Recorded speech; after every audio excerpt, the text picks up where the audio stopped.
الحمد لله نحمده ونستعينه ونستغفره ونتوكل عليه ونعوذ بالله من شرور أنفسنا ومن سيئات أعمالنا من يهده الله فلا مضل له ومن يضلل فلا هادي له وأشهد أن لا إله إلا الله وحده لا شريك له وأشهد أن محمدا عبده ورسوله اللهم صل على محمد وعلى آل محمد كما صليت على إبراهيم وعلى آل إبراهيم إنك حميد مجيد أما بعد فإن خير الكلام كلام الله وخير الهدي هدي محمد صلى الله عليه وسلم وشر الأمور محدثاتها وكل محدثة بدعة وكل بدعة ضلالة وكل ضلالة في النار. أعوذ بالله من الشيطان الرجيم.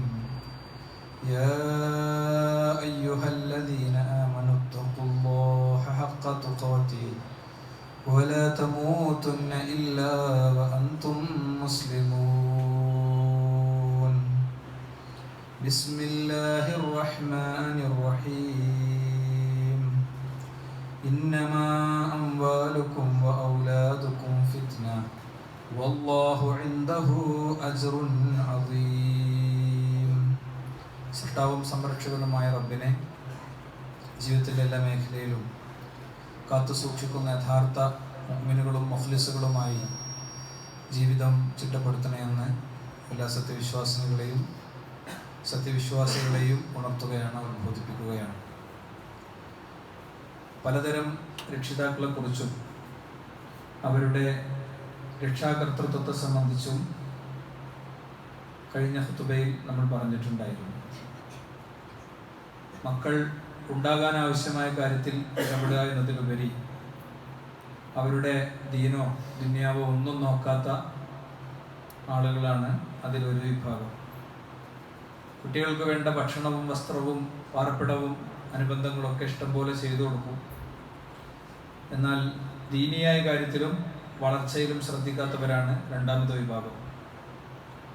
രണ്ട് കാര്യങ്ങളും ശ്രദ്ധിക്കും, പക്ഷേ കുട്ടികളെ വളർത്തുന്നിടത്ത് വ്യക്തിപരമായി രൂപീകരിക്കുന്ന ചില ആശയങ്ങൾ ഉണ്ടാകും. ആ ആശയങ്ങൾക്കനുസരിച്ചാണ് അവരെ വളർത്തുക. ആ ആശയം ചിലപ്പോൾ മതത്തിൻ്റെ ആശയത്തോടും മതത്തിൻ്റെ കാര്യങ്ങളോട് യോജിച്ചതായിക്കൊള്ളണമെന്നില്ല.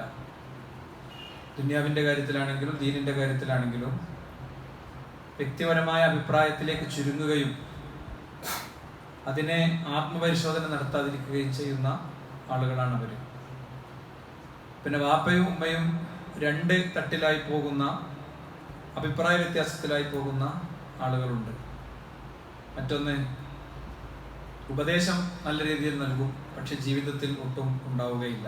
ഇങ്ങനെ പലതരം രക്ഷിതാക്കളുണ്ട്. ഇതിൽ നമ്മൾ എവിടെ നിൽക്കുന്നു എന്നത് പരിശോധിക്കണം. വിവാഹിതരല്ലാത്ത, മക്കളില്ലാത്ത ആളുകളെ സംബന്ധിച്ചിടത്തോളം അവരുടെ വീട്ടിൽ വളരുന്ന കുട്ടികൾ, അവരുടെ പെങ്ങന്മാരുടെ കുട്ടികൾ, അങ്ങനെയൊക്കെയുള്ളവരുടെ കാര്യത്തിൽ അവർക്കൊരു ശ്രദ്ധയും ഭാവിയിൽ ഞാൻ എന്താകണമെന്ന ചിന്തയുമാകണം ഇങ്ങനത്തെ കാര്യങ്ങൾ കേൾക്കുമ്പോൾ ഉണ്ടാവേണ്ടത്. ശരിയായ രക്ഷാകർതൃത്വം നിർവഹിക്കുക എന്ന് പറയുന്നത് ഒരു വ്യക്തിയെ സംബന്ധിച്ചിടത്തോളം വളരെ അടിസ്ഥാനപരമായ ആവശ്യം എന്ന് പറഞ്ഞു കഴിഞ്ഞാൽ, കുട്ടികൾ കുറച്ചൊക്കെ പറഞ്ഞ് കേട്ടിട്ടില്ലെങ്കിൽ പിന്നെ നഞ്ഞ് പോണ വൈക്ക് തൊളിക്കുക എന്നൊരു വർത്തമാനം പറഞ്ഞ് കഴിച്ചിലാകുന്ന കുറേ ആളുകൾ സാധാരണ ഉണ്ടാവാറുണ്ട്.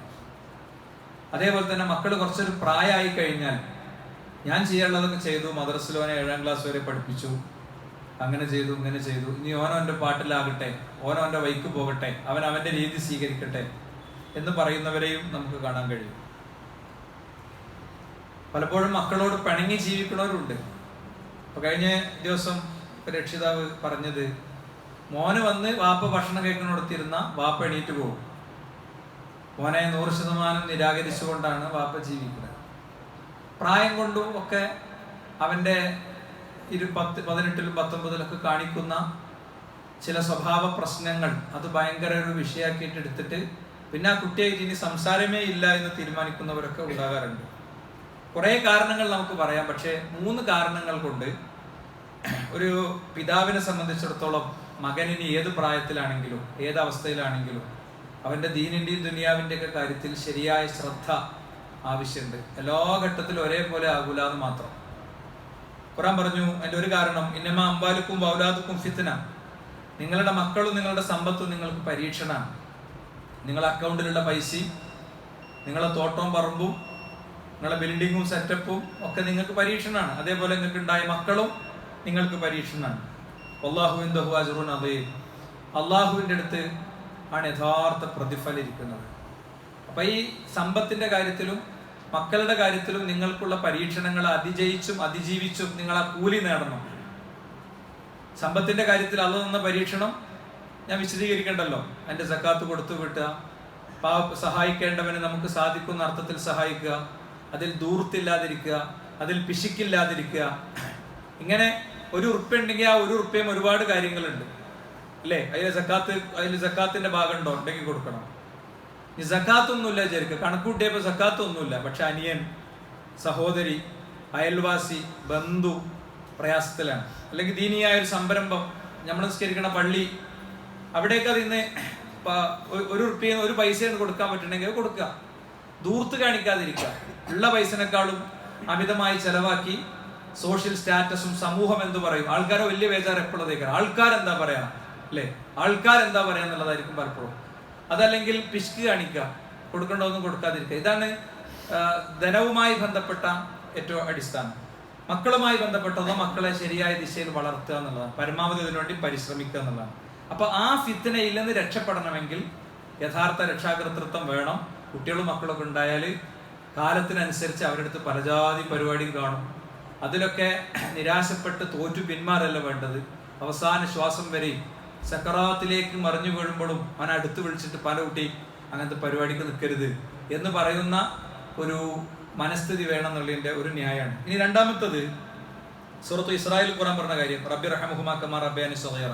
പഠിച്ചോനെ, എൻ്റെ മാതാപിതാക്കൾ എന്നെ ചെറുപ്പത്തിൽ എങ്ങനെയാണോ എന്നോട് കാരുണ്യം കാണിച്ച് എന്നെ വളർത്തിയത്, അതുപോലെ നീ അവരെ പ്രായമാകുമ്പോൾ അവർക്ക് നീ അതേപോലത്തെ ഒരു അവസ്ഥ കൊടുക്കണം, അല്ലെങ്കിൽ അതേപോലെ ഇടപെടാനും ഒക്കെ എനിക്ക് തൗഫീഖ് തരണം എന്നാണ് ആ പ്രാർത്ഥനയുടെ വേറൊരു അർത്ഥം. മനസ്സിലായില്ലേ? അപ്പോൾ ഒരു കമാനുണ്ട്. എങ്ങനെയാണോ ചെറുപ്പത്തിൽ കൊടുത്തത് അതേപോലെ വലുപ്പത്തിൽ കിട്ടുള്ളൂ. പ്രാർത്ഥനയിൽ തന്നെ അത്രേ ഉള്ളൂ. മനസ്സിലായില്ലേ?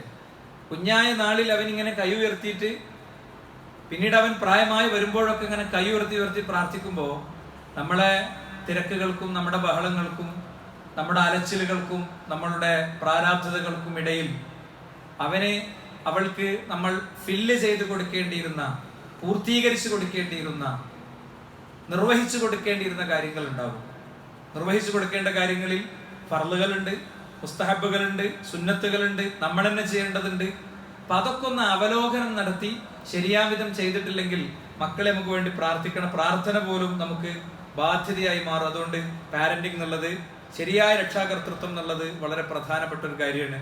നമ്മൾ ആ മക്കളുടെ പ്രാർത്ഥന നമുക്ക് എതിരായി ഭവിക്കുന്ന ഒരു സാഹചര്യം ഉണ്ടാകും. അതുകൊണ്ട് നിരാശപ്പെടലും തളരലും ഒഴിവാക്കലും നല്ല പരിഹാരം കേട്ടോ. അതൊന്നല്ല പരിഹാരം, ഒക്കെ പരീക്ഷണങ്ങളാണ്. മക്കളുടെ കാര്യത്തിൽ അവരുടെ ദേഷ്യം പിടിക്കൽ, അവരുടെ ജീവിതത്തിൽ വന്നു ചേരുന്ന തെറ്റായ കാര്യങ്ങൾ, സമൂഹത്തിൽ സംഭവിക്കുന്ന കാര്യങ്ങൾ, അവരുടെ ജീവിതത്തിലേക്ക് വരുന്ന സന്ദർഭങ്ങൾ, ഇങ്ങനെ അവരുടെ രോഗങ്ങൾ, അങ്ങനെയുള്ള ഏതും ഒരു വ്യക്തിയെ സംബന്ധിച്ചിടത്തോളം അല്ലാഹു സുബ്ഹാനഹു വ തആല ഇതിനൊക്കെ എങ്ങനെയാണ് നീ നേരിടുന്നത്, ഇതിനൊക്കെ എങ്ങനെയാണ് നീ കൈകാര്യം ചെയ്യുന്നത് എന്ന് നോക്കാൻ വേണ്ടിയിട്ട് തരുന്ന പരീക്ഷണമാണ്. അതിൽ നിരാശപ്പെടലല്ല ഒരു വിശ്വാസി ചെയ്യേണ്ടത്. ഇനി മാത്രല്ല, മരണത്തിന് ശേഷം ഒരിക്കലും നമ്മളെ പറമ്പ് നമ്മൾ കൊണ്ടുപോകില്ല, നമ്മളെ അക്കൗണ്ടിലെ പൈസ നമ്മൾ കൊണ്ടുപോകില്ല, നമുക്ക് ഏറ്റവും പ്രിയപ്പെട്ട വണ്ടി നമ്മൾ കൊണ്ടുപോകില്ല. 3 കാര്യം മയ്യത്തും കട്ടിലിന്റെ കൂടെ പോകുള്ളൂ. അതിലൊന്ന് എന്താണ്? അതിലൊന്നാമത്തത് സ്വതക്കത്തുൻ ജാരിയ, നിലനിൽക്കുന്ന സ്വതക്ക കൊടുത്തിട്ടുണ്ടെങ്കിൽ അത് അതിൽ പെടും. കഴിഞ്ഞ ആഴ്ചകളിലൊക്കെ നമ്മൾ പറഞ്ഞ പോലെ നമ്മളെ പള്ളിന്റെ കളക്ഷൻ നടത്തുന്ന ഒരു സമയമാണ് ഇപ്പോൾ. അപ്പോൾ അതിലേക്ക് ഞാനൊരു 10 സ്ക്വയർ ഫീറ്റ് കൊടുക്കട്ടെ, ഒന്ന് കഷ്ടപ്പെട്ട് ഞെരുങ്ങി 2-3 ഘട്ടമായിട്ട് അതിന് കൊടുത്തു തീർത്തു, അല്ലെങ്കിൽ 5 ഘട്ടമായിട്ടാണ് കൊടുത്തു തീർത്തു വിചാരിക്കുക. അല്ലെങ്കിൽ എല്ലാ മാസവും ഓരോ സ്ക്വയർ ഫീറ്റ് കൊടുത്താൽ തീർത്തു വിചാരിക്കുക കേട്ടോ. അപ്പൊ അതുണ്ടാവും, അതവിടെ ഉണ്ടാവും. അത് കുറച്ച് നിരങ്ങിയും പ്രയാസപ്പെട്ടും കൊടുത്തതാണെങ്കിൽ കൂടുതലുണ്ടാവും. അതാണ് സദഖ ജാരിയ എന്ന് പറയുന്നത്. അല്ലെങ്കിൽ നമ്മളൊരു കിണർ കുത്തി കൊടുത്തു, അല്ലെങ്കിൽ നമ്മളടുത്തുള്ള കിണർ അത് നമ്മളെ എല്ലാവർക്കും കൂടി ഉള്ളതാണെന്ന് പറഞ്ഞു, സ്വത്തോഹരി വെക്കുമ്പോൾ തന്നെ പറഞ്ഞത് എല്ലാവർക്കും കൂടി ഉള്ളതാണ്, ഇന്ന് എല്ലാവരും ആര് വേണമെങ്കിലും കുടിച്ചോട്ടെ, തിന്മ ആരും അധികാരം പ്രയോഗിക്കാൻ പോകരുത് എന്ന് പറഞ്ഞു വിചാരിക്കുക. ഇനി രണ്ടാമത്തത് ഇൽമു യുൻതഫഉ ബിഹി, ഉപകാരപ്പെടുന്ന വിജ്ഞാനം.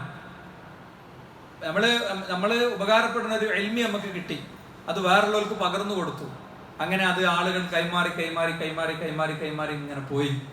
അപ്പൊ അത് ആരൊക്കെ 1 കോടി മനുഷ്യർ ചെയ്ത അതിന്റെ കൂലൊക്കെ ആ ചെയ്ത ആദ്യം അത് പഠിപ്പിച്ചെടുത്ത വ്യക്തിക്ക് ഉണ്ടാവും. മുഹമ്മദ് റസൂലുള്ളാഹി സ്വല്ലല്ലാഹു അലൈഹി വസല്ലം തൊട്ട് എല്ലാവർക്കും ഉണ്ടാകും. അതാണ് ഇൽമു യുൻതഫഉ ബിഹി. പിന്നെ ഇപ്പം മദ്രസ എന്നുള്ളത് ഇൽമു യുൻതഫഉ ബിഹിയാണ്. ഒരു ഖുർആൻ എന്നുള്ളത് ഇൽമു യുൻതഫഉ ബിഹിയാണ്. ഒരു ലഘുലേഖ ഒരാളെടുത്ത് കൊടുക്കുക എന്നുള്ളത് ഇൽമു യുൻതഫഉ ബിഹിയാണ്. അയാൾ അതിൽ നിന്ന് ഒരു കാര്യം മനസ്സിലാക്കിയത് അത് അടുത്ത ആൾക്ക് ആ കാര്യം പറഞ്ഞു കൊടുത്താൽ അത് പുണ്യകരമായി ഭവിക്കും. വിഷയവുമായി ബന്ധപ്പെട്ട ഭാഗം മൂന്നാമത്തതാണ്. ഇപ്പൊ വലദുൻ സ്വാലിഹുൻ യദ്ഉ ലഹു, അവന് വേണ്ടി പ്രാർത്ഥിക്കുന്ന ഒരു മോന്. അപ്പൊ നമുക്ക് അങ്ങനെ ഒരു മോന് വേണം. നമ്മുടെ കുട്ടി നമ്മൾക്ക് വേണ്ടി ഇങ്ങനെ പ്രാർത്ഥിക്കുന്ന ആളാകണം.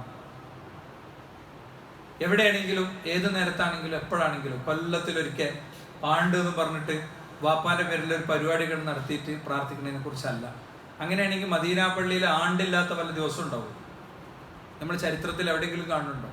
ഇല്ലല്ലോ. നമുക്ക് ഇതിനോടൊന്നും വിരോധം ഉണ്ടായിട്ടില്ല. ഇതൊക്കെ ദീനിൽ വേണം. ദീനിലില്ലാത്ത നമുക്ക് ചെയ്യാൻ പറ്റില്ല. മതം പഠിപ്പിക്കാത്തത് ചെയ്യാൻ നമുക്ക് നിർവാഹമല്ല.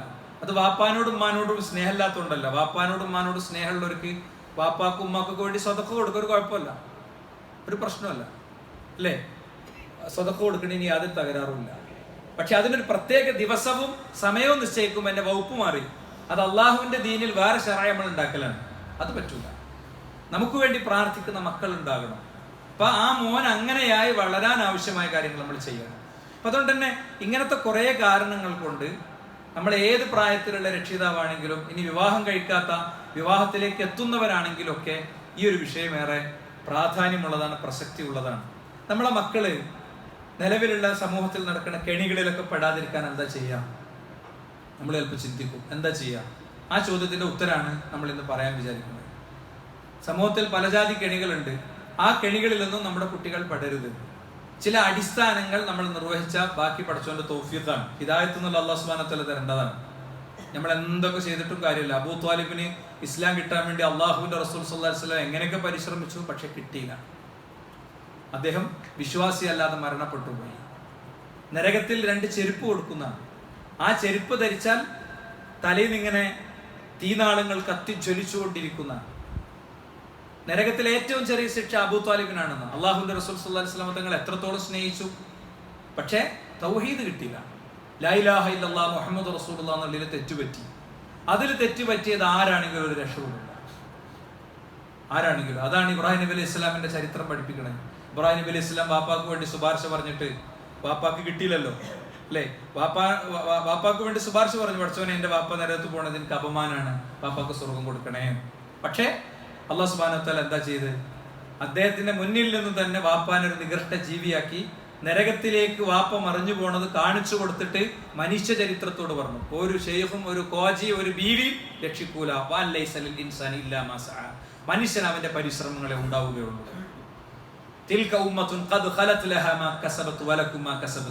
മുമ്പ് കഴിഞ്ഞവർക്ക് നരകത്തിലാണോ സ്വർഗത്തിലാണോ നിങ്ങൾ നോക്കണ്ട.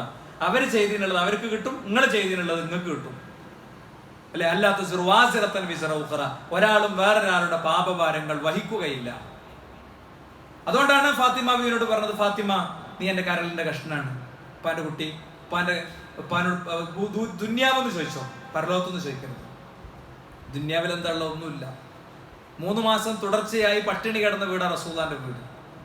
3 മാസം തുടർച്ചയായി നോമ്പെടുത്ത വീടാ റസൂലുള്ളാഹി സ്വല്ലല്ലാഹു അലൈഹി വസല്ലം തങ്ങളുടെ വീട്. ആ വീട്ടിൽ ജീവിക്കുമ്പോഴും ദുന്യാവിന്റെ അത് ചോദിച്ചോ, ഞാൻ എവിടെന്നെങ്കിലും സംഘടിപ്പിച്ചു തരാം, ആരോടെങ്കിലും ഒക്കെ ചോദിച്ചാൽ കിട്ടും, പക്ഷെ പരലോകത്തെ എനിക്ക് വാങ്ങിത്തരാൻ പറ്റൂല എന്ന്. ആ ഓർമ്മ നമുക്ക് എപ്പോഴും വേണം. ആ അസലാണ്ട് ഓർത്താല് നമുക്ക് വേഗം തിരുത്താൻ പറ്റും, നമുക്ക് നിലപാടെടുക്കാൻ പറ്റും, പിന്നെ നമുക്ക് നാട്ടുകാരെ പേടിക്കേണ്ടി വരില്ല. അപ്പൊ അതുകൊണ്ട് സഹോദരന്മാരെ, നമ്മൾ ചെയ്യേണ്ട കുറച്ച് കാര്യമുണ്ട് മക്കളുടെ കാര്യത്തിൽ. നമ്മൾ ചെയ്യേണ്ട കുറച്ച് കാര്യം അത് നമ്മൾ ചെയ്യുന്നുണ്ടോ എന്ന് ചിന്തിച്ചുകൊണ്ട് നമുക്ക് സംസാരം തുടരാം. ഒന്നാമത്തെ കാര്യം പ്രാർത്ഥനയാണ്. ഇന്നത്തെ കാലത്ത് എന്തെല്ലാമാണ് നമ്മൾ കേട്ടോണ്ടിരിക്കുന്നത്. അതൊക്കെ കേൾക്കുമ്പോൾ നമ്മൾ ഉള്ളുരുകി പടച്ചോനോട് പറയലുണ്ട്, പടച്ചോനെ എൻ്റെ കുട്ടി ഇങ്ങനത്തെ കെണികളിലൊന്നും പെടുന്നൊരവസ്ഥ തരില്ലേ. കുറച്ച് കുട്ടികൾ ചേർന്നൊരു കുട്ടീനെ തച്ചണ്ട് കൊന്നു, അങ്ങനത്തെ ഒരു കൊലയാളിയാക്കി എൻ്റെ മോനെ നീ മാറ്റല്ലേ. സ്വന്തം അനിയൻ കുട്ടിനെ അടിച്ചു കൊന്നു, ഉമ്മാനെയും കൊല്ലാൻ നോക്കി. അവസാനം വാപ്പിനെയും ബാക്കി കഴിഞ്ഞാൽ വീട്ടിൽ ഞങ്ങളില്ല എന്ന് പറഞ്ഞ് അവർ മീഡിയകൾക്ക് ബൈറ്റ് കൊടുക്കുമ്പോൾ നമുക്ക് പോലും അത് കേൾക്കുമ്പോൾ ഒരു ബന്ധം അവരോടില്ലെങ്കിലും നമ്മളെ കണ്ണ് നിറയുന്നുണ്ട്. ഇതൊക്കെ വരുമ്പോൾ ഒരു മനസ്സിൽ ഇങ്ങനെ പതഞ്ഞു പൊങ്ങുന്ന പടച്ചവനെ മാത്രം ഇങ്ങനെ ഓർത്തിട്ട് നിറമെഴികളോട് പ്രാർത്ഥിക്കുന്ന ഒരു പ്രാർത്ഥന നമുക്ക് വരുന്നുണ്ടോ? വെറുതെ ചിന്തിച്ചു നോക്ക്. അഅ്ജസുന്നാസ്, ജനങ്ങളിൽ ഏറ്റവും അശക്തൻ ആരറിയും? ജനങ്ങളിൽ ഏറ്റവും അശക്തൻ പ്രാർത്ഥിക്കാൻ കഴിയാത്തവനാണ്. പ്രാർത്ഥിക്കാനിരുന്ന 2 മിനിറ്റ് കൊണ്ട് അങ്ങനെ നിൽക്കും, ഒന്നും എവിടെ എത്തൂല. പിന്നെ അങ്ങനെ അശ്രദ്ധമായിട്ടുണ്ട് പോകും, പിന്നെ എണീറ്റുണ്ട് പോകും. അങ്ങനത്തെ ഒരു അവസ്ഥയാണോ നമ്മളുടേത്? നോക്കൂ നിങ്ങൾ, 3 പ്രാർത്ഥനകൾക്ക് ഉത്തരമുണ്ട് എന്ന് പറഞ്ഞിട്ട് അതിൽ ഒന്നാമത്തെ കാര്യം പറഞ്ഞത് ദഅവത്തുൽ വാലിദി ലിവലദിഹി, വാപ്പി ഇമ്മിയും ആൺകുട്ടിക്കും പെൺകുട്ടിക്കും വേണ്ടി നടത്തുന്ന പ്രാർത്ഥന. അങ്ങനെ വിചാരിച്ച് നമ്മൾ പ്രാർത്ഥിക്കലുണ്ടോ? നമ്മൾ പലരോടും പ്രാർത്ഥിക്കാൻ പറയും, മത പണ്ഡിതന്മാരോട് ഉസ്താദുമാരോടൊക്കെ ഉസ്താദെ പ്രാർത്ഥിക്കണം കേട്ടോ എന്നൊക്കെ പറയും, അല്ലേ? യഥാർത്ഥത്തിൽ നമ്മളെ കുട്ടികളുടെ കാര്യത്തിൽ നമ്മൾ പറഞ്ഞാൽ പഠിച്ചോ കേൾക്കുന്ന അത്രേ ഈ പറഞ്ഞ ഉസ്താദ് പറഞ്ഞ ചിലപ്പോൾ കേട്ടോളന്നില്ല. നമ്മൾ അതിന് സമയമെടുത്ത് ദുആ ചെയ്യാറുണ്ടോ? ഓരോ വിഷയങ്ങളും റബ്ബിനോട് പറയാറുണ്ടോ? ദഅവത്തുൽ മുസാഫിർ, യാത്രക്കാരന്റെ പ്രാർത്ഥന. നമ്മൾ പല യാത്രയും നടത്തലുണ്ട്, നമ്മളെ ദീനുമായിട്ട് ബന്ധപ്പെട്ടതും ദുനിയാവുമായിട്ട് ബന്ധപ്പെട്ടതും എന്തൊക്കെ കാര്യം പറയുന്നുണ്ട്. പക്ഷേ ആ യാത്ര ക്ഷീണമുള്ള പരിശ്രമമുള്ള ത്യാഗമുള്ള യാത്രകൾ അങ്ങനെ അവസാനിക്കലാണ്. മൂന്നാമത്തെ ദഅവത്തുൽ മദ്ലൂം, ആക്രമിക്കപ്പെട്ടവന്റെ പ്രാർത്ഥന. നോക്ക് നിങ്ങൾ, പ്രവാചകന്മാര് പോലും അങ്ങനെയായിരുന്നു. എന്താ ഏറ്റവും ആദ്യത്തെ പ്രാർത്ഥന? എന്താ? മക്കളെ കിട്ടുമ്പോ തന്നെ അതിലൊരു വലിയ സംഗതി ഉണ്ട്. എന്താ? വസക്കരിയ ഇദ് നാദാ റബ്ബഹു, സക്കരിയ അലൈഹിസ്സലാം അല്ലാഹുവിനെ വിളിച്ചു, റബ്ബി ലാ തദർനി ഫർദ, നീ എന്നെ ഒറ്റക്കാക്കല്ല പഠിച്ചോനെ, വഅൻത ഖൈറുൽ വാരിസീൻ, നീയാണ് ഏറ്റവും വലിയ അനന്തരാവകാശികളൊക്കെ കൊടുക്കണോൻ, അനന്തരാവകാശികളൊക്കെ ഉള്ളവനൊക്കെ നീയാണ്. അപ്പൊ എന്നെ നീ ഒറ്റക്കാക്കല്ല പഠിച്ചോനെ എന്നാണ്. എനിക്ക് മക്കളെ വേണേ പഠിച്ചോനെ എന്ന് അദ്ദേഹം അല്ലാഹു സുബ്ഹാനഹു വതആലയോട് ആദ്യം പ്രാർത്ഥിച്ചത്. എന്നിട്ട് അദ്ദേഹം ഒന്നുകൂടി പ്രാർത്ഥിച്ചു, റബ്ബി ഹബ്ലി മിൻ ലദുൻക ദുർരിയതൻ ത്വയ്യിബ, എനിക്ക് നല്ല കുട്ടിനെ കൊണ്ടാ, അല്ലേ? കയ്യിനും കാലിനൊന്നും കോറുങ്ങാടില്ലാത്ത ബുദ്ധിമുട്ടില്ലാത്ത കുട്ടിനെ തരണം എന്നൊക്കെ നമ്മൾ പ്രാർത്ഥിച്ചിട്ടുണ്ടാവും. കുട്ടി കയ്യിൽ വരുമ്പോൾ ഈ പ്രായമായ ഉമ്മമാരൊക്കെ വന്നിട്ട് ആദ്യം കുട്ടിന്റെ വിരലൊക്കെ ഒന്ന് നോക്കും, മുഖമൊക്കെ ഒന്ന് നോക്കും, അല്ലെ? ആണാണോ പെണ്ണാണോ എന്നൊക്കെ ഒന്ന് നോക്കും.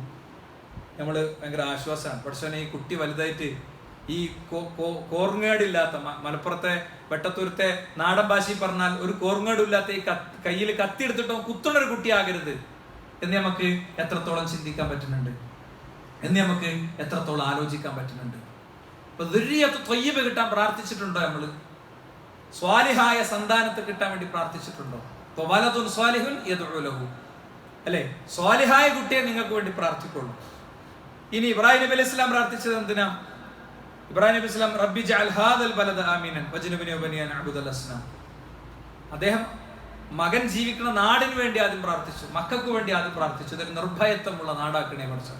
ആർക്കൊക്കെ എന്തൊക്കെ പൂതിയുണ്ട് മക്കന്റെ മേലെ, എന്താ ആർക്കും അടുക്കാൻ കഴിയാത്തത്?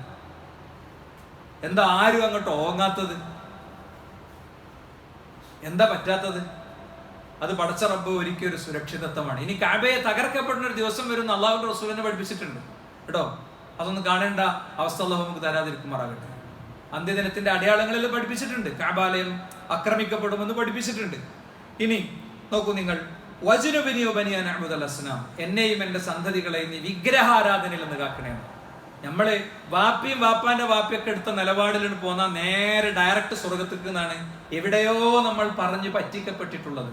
എന്നാൽ വിശ്വാസം ബോധ്യപ്പെടുത്തുന്നതിന്റെ ഭാഗമായി വാപ്പുണ്ടാക്കുന്ന വിഗ്രഹത്തിന്റെ കഴുത്തിൽ കോടാലി ചാർത്തിയിട്ട്, വിഗ്രഹങ്ങൾ ഉടച്ചതിന്റെ ശേഷം കോടാലി ചാർത്തിയിട്ട് വലിയ ആളായിരിക്കും ഇത് ചെയ്തത് എന്ന് അവരെ ചിന്തിപ്പിക്കാൻ വേണ്ടി പറഞ്ഞ ഇബ്രാഹിം നബി അലൈഹി സ്വലാം, അദ്ദേഹമാണ് ഈ പറയണത്, എന്നെ നീ വിഗ്രഹാരാധന കാക്കണേ. ഞമ്മക്കാണെങ്കിലോ നമ്മളടുത്ത് ശിർക്ക് വരുന്നതിലും നമ്മളെ മക്കളെടുത്ത് വിശ്വാസ വ്യതിയാനം വരുന്നതിലൊന്നും ഒരു പേടിയില്ല. ഇന്നേ വരെ പേടിച്ചിട്ടുണ്ട്. നമ്മള് അറ്റാക്ക് വരുന്ന പേടിച്ചിട്ടുണ്ടാവും, കിഡ്നി അടിച്ചു പോകുന്ന പേടിച്ചിട്ടുണ്ടാവും, അല്ലേ? ഇതൊക്കെ നമ്മൾ മേടിച്ചിട്ടുണ്ടാകും. പക്ഷേ എൻ്റെ വിശ്വാസത്തിൽ പ്രശ്നം വരിക, എന്നിട്ട് എനിക്കത് മനസ്സിലാകാതിരിക്കുക, എന്നിട്ട് ഞാൻ മരിച്ചു പോകുക, നാട്ടുകാരൊക്കെ എന്നെ ഞാൻ മുസ്ലിമാണെന്നുള്ളവർക്ക് മറവ് ചെയ്യുക. അള്ളാഹു നമ്മളെ കാത്ത് രക്ഷിക്കുമാറാകട്ടെ. പല ജാതി യൂട്യൂബ് ചാനലും അവിടെ ഇവിടെയൊക്കെ യുക്തിവാദികളുടെ സ്പീച്ചൊക്കെ കേട്ട് അള്ളാഹുവിന്റെ റസൂലിനെ കുറിച്ച് തെറ്റിദ്ധാരണ ഉണ്ടായി, മനസ്സിലൊരു വിമ്മിഷ്ടമുണ്ടായി. എത്ര മനുഷ്യന്മാർ മരിച്ചുകൊണ്ട് സുഹൃത്തുക്കളെ. കോളേജിക്ക് പോയപ്പോ മുഅ്മിനായിരുന്നു, കോളേജിൽ നിന്ന് വന്നപ്പോ ഗാഫറായിരുന്ന മക്കളെ ഭാഷയ്ക്ക് പറഞ്ഞതിന്റെ അർത്ഥം. അവിടുന്ന് അവന്റെ ഫ്രണ്ട് അയച്ചെടുത്ത ഒരു ലിങ്കിൽ കുടുങ്ങി. അപ്പൊ ഇതൊക്കെ നമ്മുടെ ഉള്ളിൽ നിന്നിങ്ങനെ പതഞ്ഞു പൊങ്ങുന്ന ആത്മാർത്ഥമായ പ്രാർത്ഥനകളായി മാറുക എന്നുള്ളതാണ്. അവന്റെ കയ്യിൽ ആവശ്യമില്ലാത്ത പാക്കും അവന്റെ കയ്യിൽ ആവശ്യമില്ലാത്ത സാധനങ്ങളൊന്നും വരരുത് എന്നുള്ള മനസ്സുണ്ടാകുക എന്നുള്ളതാണ്. നോക്കൂ, നിങ്ങൾ ഇബ്രാഹിം നബി അലൈഹി സ്വലാമിന്റെ പ്രാർത്ഥനയാണ്. എന്താ പറയുക? റബ്ബി ജഅൽനി മുഖീമ സ്വലാത്ത്, എന്നെ നിസ്കാരം നിലനിർത്തുവാനാക്കണേ. ഇബ്രാഹിം നബി അലൈഹി സ്വലാമിന്റെ പ്രാർത്ഥന കേട്ടോ. വളരെ പ്രായം ചെന്നൊരു കാരണവരുണ്ട്. ഇവരെ 2 മക്കൾക്കും മുട്ടുമാറ്റൽ ശസ്ത്രക്രിയ നടത്തിയിട്ടുണ്ട്. അപ്പോൾ ഒരു പറയും, ഞങ്ങളെ വാപ്പാക്ക് ഒരു പ്രശ്നമില്ല, മൂപ്പര് നല്ല ഉഷാറുള്ള സുജൂദ് ഉറുക്കും ഒക്കെ. അപ്പൊ ഞാനത് തമാശയായിട്ട് മൂപ്പരോട് പറഞ്ഞു, മൗലവി റബ്ബി ജഅൽനി മുഖീമ സ്വലാത്ത്, പടച്ചോനെ എന്നെ നീ നിസ്കാരം നിലനിർത്തണോനാക്കണമെന്ന് ഇബ്രാഹിം നബി അലൈഹി സ്വലാമിന്റെ പ്രാർത്ഥനയ്ക്ക് ശരിക്ക് കയ്യും കാലും ഒക്കെ മടക്കി നിർത്തി ശരിക്ക് നിസ്കരിക്കാൻ കഴിയണോനാക്കണേ എന്നുള്ളൊരു അർത്ഥം കൂടി ഉണ്ട്. ഞാനത് എനിക്ക് ഓർമ്മ വെച്ച നാൾ മുതൽ നടത്തുന്ന പ്രാർത്ഥന അതന്നെയാണ്. അത് അൽഹംദുലില്ലാ. ഓൽക്കൊന്നൊരു ശ്രദ്ധയില്ല, എന്താ തിന്നണോ എന്താ കുടിക്കണമെന്നൊരു ഓർമ്മ ഓൽക്കില്ല അല്ലേ? നമ്മൾ എത്ര ആള് ആലോചിക്കുന്നുണ്ട്, നമ്മുടെ ജീവിതത്തിൽ എത്ര ആള് നമ്മൾ ചിന്തിക്കുന്നുണ്ട്, എനിക്ക് കൈയും കാലൊക്കെ നേരെ മടക്കിച്ച് നിസ്കരിക്കാനൊക്കെ ഉള്ള ഒരു തോഫിയത്ത് തരണേ. ശാരീരിക പരിമിതി വരുമ്പോൾ ഇരുന്ന് നിസ്കരിക്കുക, പറ്റണമാരി നിസ്കരിക്കുക എന്നുള്ളത് വാജിബാ. ഒരാൾക്ക് സുജൂദ് ചെയ്യാൻ പാടില്ല എന്ന് ഡോക്ടർ പറഞ്ഞു, അയാൾക്ക് പ്രശ്നങ്ങൾ ഉണ്ടാകും. അയാൾ ഭയങ്കര ത്യാഗം സഹിച്ച് സുജൂദ് ചെയ്തതിന് കൂലിയൊന്നും കിട്ടൂല. അയാൾ രോഗിയാണ്, അയാളുടെ രോഗത്തിന്റെ അവസ്ഥക്കനുസരിച്ച് അയാൾ ചെയ്യാൻ പറ്റുള്ളൂ. ഞാൻ ആ വിഷയത്തെ കുറിച്ച് അല്ല പറയുന്നത്, മറിച്ച് ഇതൊക്കെ ഒരു ആഗ്രഹമായിട്ട് നമ്മുടെ ഉള്ളിലുണ്ടോ എന്നാണ്. നമ്മുടെ ആഗ്രഹങ്ങൾ എന്നുള്ള ലിസ്റ്റിൽ ഇതൊക്കെ ഉണ്ടോ? ഇതൊക്കെ ഉണ്ടാകുമ്പോഴാണ് എന്താ ഒമിൻ ദുർരിയത്തി, എന്റെ മക്കളെ നിസ്കരിക്കണവരാക്കണേ പഠിച്ചോനെ. റബ്ബനാ വതഖബ്ബൽ ദുആ. ഇത് എപ്പോഴാണ് പ്രാർത്ഥിക്കുന്ന അറിയങ്ങള്? കഷ്ടപ്പെട്ട് 90 വയസ്സുള്ള ഒരു വാപ്പിയും ചെറിയ മോനും, ആ ചെറിയ മോനിങ്ങനെ ആകെയുള്ളൊരു കുട്ടി, അവന്റെ തോളിൽ ഇങ്ങനെ കല്ല് കൊണ്ടുവന്ന് ഏറ്റിട്ട് വാപ്പാക്ക് കൊടുക്കാണ് കഅബാല ഉണ്ടാക്കാൻ. പണിയൊക്കെ കഴിഞ്ഞപ്പോഴായി പ്രാർത്ഥന, റബ്ബനാ വതഖബ്ബൽ ദുആ, ഞങ്ങളുടെ അടുത്ത് നീ കഅബാല ഉണ്ടാക്കിയത് സ്വീകരിക്കണമെന്ന് മാത്രമല്ല, ഞങ്ങൾ പ്രാർത്ഥിച്ചതും നീ സ്വീകരിക്കണമെന്നാണ്. അപ്പോ പ്രാർത്ഥനയാണ് സുഹൃത്തുക്കളെ ഒന്നാമത്തത്. ഫുളൈൽ ഇബ്നു ഇയാദ് റഹിമഹുല്ലാ പറഞ്ഞിട്ടുണ്ട്, അദ്ദേഹത്തിന്റെ മോനെ കുറിച്ച് പറയാം, അള്ളാഹിനോട് പറയാം, അല്ലാഹുമ്മ ഇന്നക തഅലമു, പടച്ചോനെ നിനക്കറിയാം, ഇന്നി ഇസ്തഹത്തു ഫീ തഅദീബി വലദി അലി, എന്റെ മകൻ അലിനെ ഞാൻ മര്യാദ പഠിപ്പിക്കാനും ചിട്ടയുള്ളവനാക്കാനും വേണ്ടതൊക്കെ ഞാൻ ചെയ്തു എന്ന് നിനക്കറിയാം. ഫലം അസ്തത്തെ, എനിക്ക് പറ്റും, എനിക്ക് ചെയ്യാൻ പറ്റിയതൊക്കെ ഞാൻ ചെയ്തു, പക്ഷെ എനിക്ക് അവനെ നഷ്ടപ്പെടാൻ പാടില്ല. അതുകൊണ്ട് എന്റെ മകനെ എനിക്ക് നീ, എന്റെ മോനെ എനിക്ക് നീ അദബുള്ളവനാക്കി തിരിച്ചേൽപ്പിക്കണേ. ആരാ? ഫുളൈൽ ഇബ്നു ഇയാദ് എന്ന് പറഞ്ഞ ഏറ്റവും പരിത്യാഗമുള്ള, ഏറ്റവും സൂക്ഷ്മമായ ജീവിതം നയിച്ച ചരിത്രത്തിലെ ഒരു മഹാവ്യക്തിയാണ്. അദ്ദേഹത്തിന്റെ മോനെ ഉദ്ദേശിക്കും വിധം കൈകാര്യം ചെയ്യാൻ പ്രയാസം ഉണ്ടായിട്ടുണ്ട് എന്നാണ്. അപ്പൊ ഞമ്മക്കൊക്കെ ഉണ്ടാവും എന്നുള്ളത് ഉറപ്പല്ലേ? പക്ഷെ അദ്ദേഹം കണ്ണ് നിറഞ്ഞ് പ്രാർത്ഥിച്ചു. മഹാനായ ഇമാം ദഹബി റഹിമഹുല്ലാ പറയാണ്, എന്താ, ഇന്ന അലിയൻ ഖാന ബഅദഹു മിൻ കിബാരിൽ ഔലിയ, അദ്ദേഹം ഉന്നതരായ ഔലിയാക്കളിൽപ്പെട്ട ആളായിട്ട് പിന്നെ അലി മാറി, മകൻ അലി മാറി.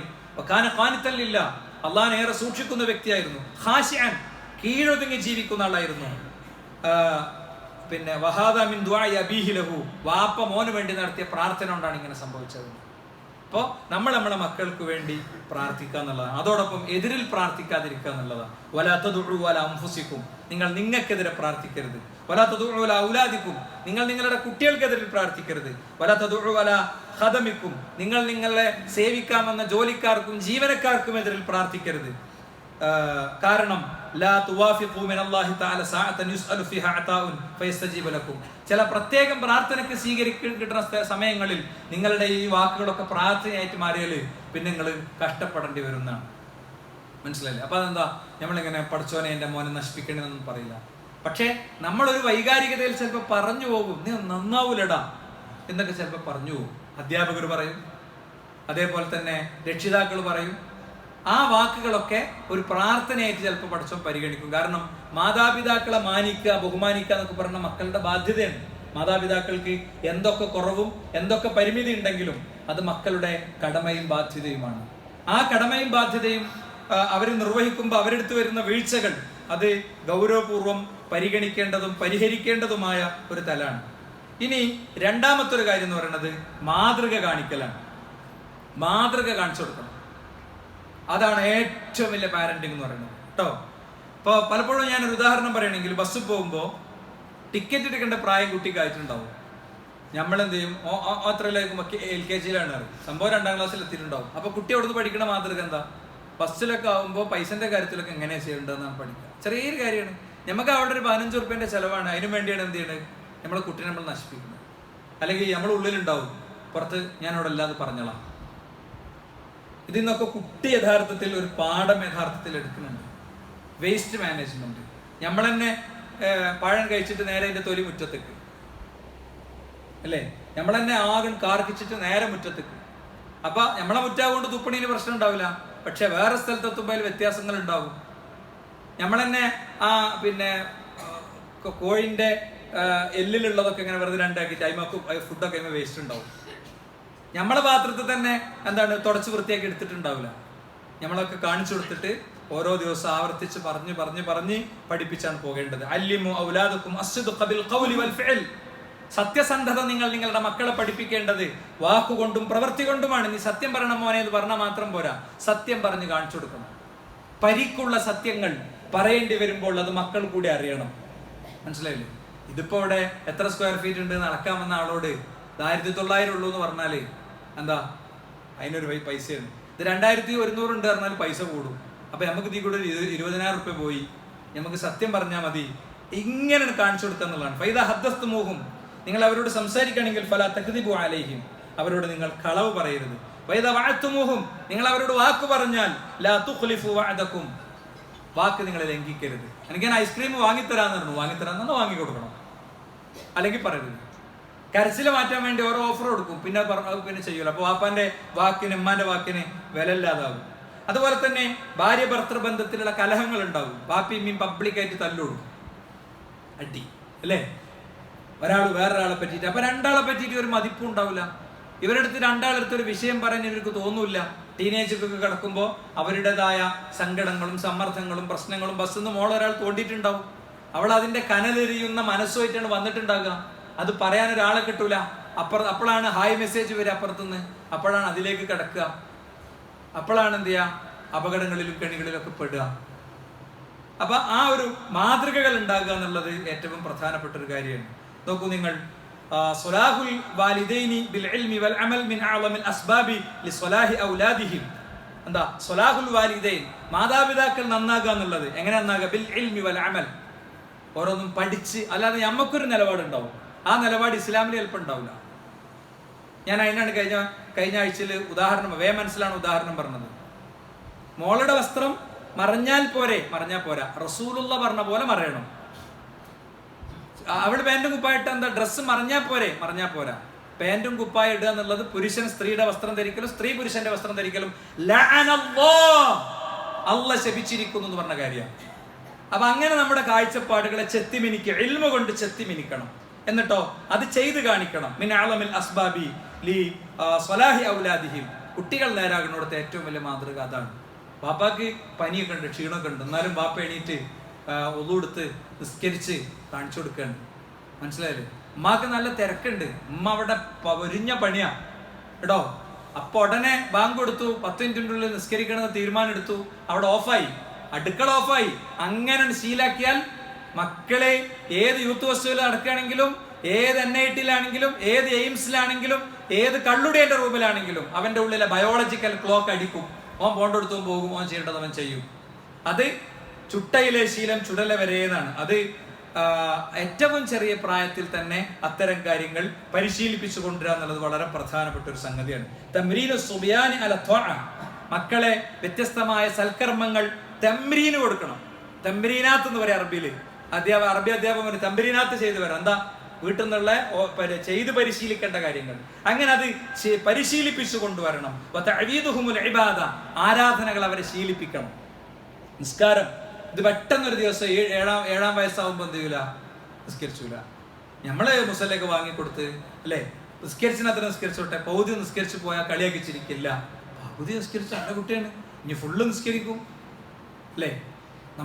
നമ്മളുടെ കയ്യിൽ തൂങ്ങി അവർ പള്ളിയിൽ വന്ന് ദീന് പഠിച്ച് കാര്യങ്ങൾ മനസ്സിലാക്കി പോകുന്ന ഒരു സാഹചര്യം ഉണ്ടാകണം. അത് അങ്ങനെ തന്നെ ശീലിപ്പിച്ചു കൊണ്ടുവരിക എന്നുള്ളത് വളരെ പ്രധാനമാണ്. പല്ല് തേക്കുന്നത് ശീലിപ്പിച്ചു കൊണ്ടുവരണം എന്നാണ്. പല്ല് തേക്കണതിന് ഇസ്ലാമിൽ വലിയ പ്രാധാന്യമുണ്ട്. വുളൂഇന്റെ മുമ്പ് പല്ല് തേക്കൽ നിങ്ങൾക്കൊരു ബുദ്ധിമുട്ടാകുമായിരുന്നില്ലെങ്കിൽ ഞാനത് ഫർളാക്കുമായിരുന്നു എന്നാണ് റസൂൽ പഠിപ്പിച്ചത്. വുളൂ പോലെ ആക്കുമായിരുന്നു. അപ്പോൾ രാവിലെ എണീറ്റ പല്ല് തേക്കണം. പല്ല് എങ്ങനെ തേക്കണ്ടേ? പല്ല് തേക്കേണ്ട രൂപം അല്ലെ, മുന്നിൽ നിന്ന് ഇങ്ങനെ ഇങ്ങോട്ട് ആക്കണം, സൈഡിൽ നിന്നുള്ളത് ഇങ്ങനെ തേക്കണം. അതിന്റെ വീഡിയോ ഒക്കെ കാണിച്ചു കൊടുത്ത് പല്ല് നേരെ തേക്കണ രൂപം പഠിപ്പിച്ചു കൊടുക്കണം. ഉറങ്ങാൻ കിടക്കുമ്പോൾ വാപ്പിയും അമ്മയും പല്ല് തേക്കണവരാകണം. ഭക്ഷണം കഴിച്ചാൽ അങ്ങനെ ആകണം അല്ലേ? മത്സ്യം സ്കൂൾക്ക് കൊടുത്തേക്കാണെങ്കിൽ കൂടെ ബ്രഷും കൂടി കൊടുത്തേക്കണം, അല്ലെങ്കിൽ കൊടുത്തേക്കരുത്. എന്താ മത്സ്യം സ്കൂൾക്ക് മോളെ കൊടുത്തേക്കാത്ത, എൻ്റെ അമ്മ കൊടുത്തേക്കാത്ത എന്താ? അതെ, ഫ്രണ്ട്സിനൊക്കെ സ്മെല്ലടിക്കും, അപ്പൊ വന്നിട്ട് കഴിക്കാന്നാണ് അമ്മ പറഞ്ഞത്. ഇങ്ങനെ കുട്ടി മറുപടി പറയുന്നിടത്തേക്ക് നമുക്ക് കാര്യങ്ങളെ എത്തിക്കാൻ കഴിയുക എന്നുള്ളത് സഹോദരങ്ങളെ വളരെ പ്രധാനപ്പെട്ട ഒരു കാര്യമാണ്. അതുകൊണ്ട് കുറെ അധികം കാര്യങ്ങളുണ്ട്. 13 കാര്യങ്ങൾ നമ്മൾ നോട്ട് ചെയ്തിട്ടുണ്ട്. 2 കാര്യങ്ങളാണ് നമ്മൾ പറഞ്ഞത്. ബാക്കി വിഷയങ്ങൾ ഇൻഷാ അല്ലാഹ് അടുത്ത ഖുതുബയിൽ പറയാം. അള്ളാഹു നമ്മിൽ നിന്ന് സ്വീകരിക്കുമാറാകട്ടെ.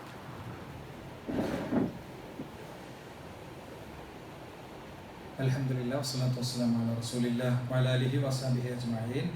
സൃഷ്ടാവും സംരക്ഷകനുമായ റബ്ബിന്റെ വിധിവിലക്കുകൾ ജീവിതത്തിലുടനീളം പാലിക്കണമെന്ന് ഒരിക്കൽ കൂടി ഉണർത്തുകയാണ്, ഉത്ബോധിപ്പിക്കുകയാണ്. സഹോദരന്മാരെ, ഈ മക്കളെ വളർത്തുക എന്നുള്ളത് നമ്മൾ ശരിക്കും പഠിച്ചന്നെ ചെയ്യേണ്ടതാണ്. പ്രത്യേകിച്ച് പുതിയ കാലത്ത് വളരെ ഗൗരവമുള്ളതാണ്. അതുകൊണ്ട് കുറച്ചധികം കാര്യങ്ങൾ നമ്മൾ പറയാൻ ശ്രമിക്കുന്നുണ്ട്. എൻ്റെ ഇടയിൽ വേറെ നിർബന്ധമുള്ള വിഷയങ്ങൾ കയറി വന്നാൽ സാമൂഹിക സാഹചര്യങ്ങളൊക്കെ വെച്ചിട്ട് പറയേണ്ടതെങ്കിലും വിഷയങ്ങളുണ്ടെങ്കിൽ അത് പറയാം, അല്ലെങ്കിൽ കുറച്ച് സമയം ഇങ്ങനത്തെ കാര്യങ്ങൾ പറയാമെന്നാണ് വിചാരിക്കുന്നത്. അതുകൊണ്ട് കുടുംബിനികളെ കൂടി നമ്മൾ കൊണ്ടുവരാൻ ശ്രദ്ധിക്കുക, പള്ളിയിൽ കൊണ്ടുവരാൻ ശ്രദ്ധിക്കുക. ഏറ്റവും ചുരുങ്ങിയത് ഇനി നിർവാഹമല്ല, ഒരിക്കലും കൊണ്ടുവരാൻ നിർവാഹമല്ലെങ്കിൽ പിന്നെ നമ്മൾ ഖുത്ബ റെക്കോർഡ് ചെയ്യുന്നത് അത്തരം സൗകര്യങ്ങൾക്ക് വേണ്ടിയാണ്. ഈ ഖുത്ബനെ കേൾക്കണമെന്നില്ല, ഇതേ വിഷയം പറഞ്ഞ് വേറെ ഏതെങ്കിലുമൊക്കെ ഖുത്ബ കേൾക്കുക. നല്ല ക്ലാസ്സുകളുണ്ട് പീസ് റേഡിയോയിലൊക്കെ, തുടർച്ചയായി ഒരുപാട് വിഷയങ്ങൾ. നമ്മളെ യാത്രനെ ഒന്നും ബാധിക്കില്ല. യാത്രയിൽ അങ്ങനെ ഇട്ട് കേട്ട് പോയാൽ മതി. ശരിക്കും നമുക്ക് വിഷയം പഠിക്കാൻ പറ്റും. പഠിച്ചാൽ നമ്മളെ കൈവെള്ളയിൽ ഒതുങ്ങും കുട്ടികൾ, ഒരു പ്രശ്നമല്ല. പഠിച്ചോൻ്റെ തൗഫീഖ് ഉണ്ടെങ്കിൽ നമ്മളെ കൈവെള്ളയിൽ ഒതുങ്ങും. പക്ഷേ നമ്മളായിട്ട് ചെയ്യേണ്ടത് നമ്മൾ ചെയ്യണം. അപ്പോൾ ആ വഴിയിലെ നമ്മുടെ ഒരു സ്റ്റെപ്പാണ്. നമ്മൾ നോമ്പിന് കുട്ടികൾക്ക് വേണ്ടിയിട്ട് 7ാം ക്ലാസ് മുതൽക്കുള്ള കുട്ടികൾക്ക് വേണ്ടിയിട്ട് നമ്മൾ ഒരു CRE പഠന സംരംഭം ഇവിടെ തുടങ്ങി വെച്ചിട്ടുണ്ട്. കഴിഞ്ഞ ആഴ്ച നമ്മൾ അവധി കൊടുത്തു. കുട്ടികളൊക്കെ പിന്നെ എന്താ പറയുക, പെരുന്നാളിൻ്റെ തിരക്കിലും ഒക്കെ ആയതുകൊണ്ട് അവർക്ക് നമ്മൾ അവധി കൊടുത്തു. അവരെ മടുപ്പിച്ച് കൂട്ടിക്കൊണ്ടിരണ്ട എന്നുള്ള നിലയ്ക്ക് നമ്മൾ ക്ലാസ്സിന് വെച്ചാൽ ചിലപ്പോൾ ചില രക്ഷിതാക്കൾ നിർബന്ധപൂർവ്വം പറഞ്ഞേക്കും. അപ്പോൾ അവരുടെ കുറേ സന്തോഷങ്ങൾ, ഇഷ്ടങ്ങൾ അത് ബാധിക്കും. അതുകൊണ്ട് ആ ക്ലാസ് ഒഴിവാക്കിയാണ്. എന്നുവെച്ചാൽ നാളെ ശനിയാഴ്ച രാവിലെ 6:30 മുതൽ 7:30 വരെ ഇവിടെ ക്ലാസ് ഉണ്ട്. ഇപ്പോൾ നിസ്കാരമില്ലാത്ത നിസ്കരിക്കാൻ പറ്റാത്ത പെൺകുട്ടികളൊക്കെ ഉണ്ട്. കഴിഞ്ഞ പ്രാവശ്യം അവർ ചെയ്തത്, അവർ ഔദുംകാരിയിൽ ഇരിക്കുകയാണ് ചെയ്തത്. എനിക്ക് ഭയങ്കര സന്തോഷം തോന്നി. അവർ ഔദുംകാരിയിൽ ഇരുന്നു, ഇങ്ങോട്ട് കയറാൻ പറ്റുന്നവർ മാത്രം കയറി. ഇൻഷാ അല്ലാഹ് നമുക്ക് ഇവിടുന്ന് ഒന്നും മാറിയിരുന്ന് ദീന് കേൾക്കാനുള്ള നമ്മളെ മദ്രസയും സെറ്റപ്പ് ഒക്കെ വരുമ്പോൾ അള്ളാഹു നമുക്ക് എളുപ്പമാക്കി തരുമാറാകട്ടെ. അള്ളാഹു നമ്മുടെ എല്ലാവരുടെയും മനസ്സിനെ ഒരേ ഭാവത്തിലും ഒരേ രീതിയിലും നിർത്തി ഈ ദൗത്യത്തെ വിജയിപ്പിക്കാനുള്ള തൗഫീഖ് അള്ളാഹു നമുക്ക് എല്ലാവർക്കും പ്രദാനം ചെയ്യുമാറാകട്ടെ.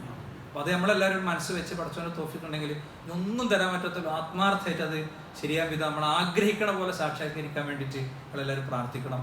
അപ്പോൾ അത് വന്നാൽ നമുക്ക് ഒരു പരിമിതിയില്ല, ഒരുപാട് കാര്യങ്ങൾ ചെയ്യാം. ഇവിടെ ഇരിക്കണ ഓരോ രക്ഷിതാവിനോടും പറയണം, കുട്ടീനെ അങ്ങോട്ട് കൊണ്ടുവന്നാക്കി കൊടുക്കണ്ടേ, അങ്ങോട്ട് കൊണ്ടേക്കണ്ടേ, അതൊന്നും നിങ്ങൾ ആലോചിക്കല്ലേ. ഏത് കുട്ടി എന്ത് കെണിയിലും പെടുന്ന കാലത്താണ് നമ്മൾ ജീവിക്കുന്നത്. അപ്പം അത് മനസ്സിലാക്കിയിട്ട് എല്ലാവരും ആ ഒരു വിഷയത്തിൽ ഇടപെടണമെന്ന് പ്രത്യേകം ഓർമ്മിപ്പിക്കാണ്. റമളാൻ കഴിഞ്ഞു. എല്ലാ തിങ്കളാഴ്ചയും QHLS ഇവിടെ നടക്കുന്നുണ്ട്. QHLS നടക്കുന്നുണ്ട്. അതിലും നമുക്ക് ഇൻഷാ അല്ലാഹ് പങ്കെടുക്കാം. മദ്രസൻ്റെ അഡ്മിഷൻ സമയമാണ്. ഈ ഒരു 6-8 മാസം കൂടി ഇവിടുത്തെ പരിമിതികളിലായിരിക്കും നമ്മളെ മദ്രസ ഉണ്ടാകുക. അത് കഴിഞ്ഞാൽ ഇതിനെല്ലാം നമുക്ക് പൂർണ്ണ സൗകര്യത്തിലേക്ക് നമുക്ക് പോകാൻ കഴിയുമെന്നാണ് വിചാരിക്കുന്നത്. അപ്പോൾ കുട്ടികളെ ചേർക്കേണ്ട ആളുകൾ ആ കാര്യം അതുകൂടി ഒന്ന് ശ്രദ്ധിക്കണമെന്ന് ഓർമ്മിപ്പിക്കുന്നു. അല്ലാഹു നമ്മിൽ നിന്ന് സ്വീകരിക്കുമാറാകട്ടെ. അവൻ്റെ മുഅ്മിനുകളിൽ, മുഖ്ലിസുകളിൽ, മുത്തഖീങ്ങളിൽ അവൻ നമ്മൾ ഉൾപ്പെടുത്തുമാറാകട്ടെ. ലാ ഇലാഹ ഇല്ലല്ലാഹ് എന്ന കലിമത്ത് തൗഹീദിൻ്റെ വഴിയിൽ സഞ്ചരിച്ച് യഥാർത്ഥ മുഖ്ലിസുകളായി, മുത്തഖീങ്ങളായി അള്ളാഹുവിനെ കണ്ടുമുട്ടാനുള്ള തൗഫീഖ് നൽകുമാറാകട്ടെ. നമ്മുടെ പ്രദേശത്തെ ഒരു മുതിർന്ന കാരണവർ മരണപ്പെട്ടു. അള്ളാഹു അദ്ദേഹത്തിൻ്റെ പാപങ്ങൾ പുറത്തു കൊടുക്കുമാറാകട്ടെ. അദ്ദേഹത്തിൻ്റെ ഖബറിന് അല്ലാഹു സുബ്ഹാനഹു വ തആല വിശാലമാക്കി കൊടുക്കുമാറാകട്ടെ. ലാ ഇലാഹ ഇല്ലല്ലാഹുവിൻ്റെ വഴിയിലേക്ക് ചേരാൻ, മരിക്കും മുമ്പ് വഴിയിലേക്ക് ചേരാൻ നമ്മുടെ സുഹൃത്തുക്കൾക്കും നാട്ടുകാർക്കും സമൂഹത്തിനും ഒക്കെ അല്ലാഹു തൗഫീഖ് നൽകുമാറാകട്ടെ. അഭിമാനബോധത്തോടെ ഈ നാട്ടിൽ ജീവിക്കാനും അവകാശങ്ങൾ സംരക്ഷിച്ച് മുന്നോട്ട് പോകാനുള്ള തൗഫീഖ് അല്ലാഹു നൽകുമാറാകട്ടെ. കോടിക്കണക്കിന് വരുന്ന വഖഫ് സ്വത്തിനെ അല്ലാഹു സംരക്ഷിക്കും വിധമുള്ള സാഹചര്യത്തെ സൃഷ്ടിച്ചു തരുമാറാകട്ടെ. അല്ലാഹുമ്മ ഗ്ഫിർ ലിൽ മുഅ്മിനീന വൽ മുഅ്മിനാത്ത് അല്ലാഹുമ്മ അഇസ്ൽ ഇസ്ലാം വൽ മുസ്ലിമീൻ വഅദിൽ ശർക വൽ മുശ്രിക്കീൻ റബ്ബനാ ആതിനാ ഫിദ് ദുനിയ ഹസന വഫിൽ ആഖിറതി ഹസന റബ്ബനാ വഖിനാ അദാബന്നാർ. ആമീൻ ആമീൻ ബിറഹ്മതിക യാ അർഹമർ റഹീമീൻ. വൽഹംദുലില്ലാഹി റബ്ബിൽ ആലമീൻ.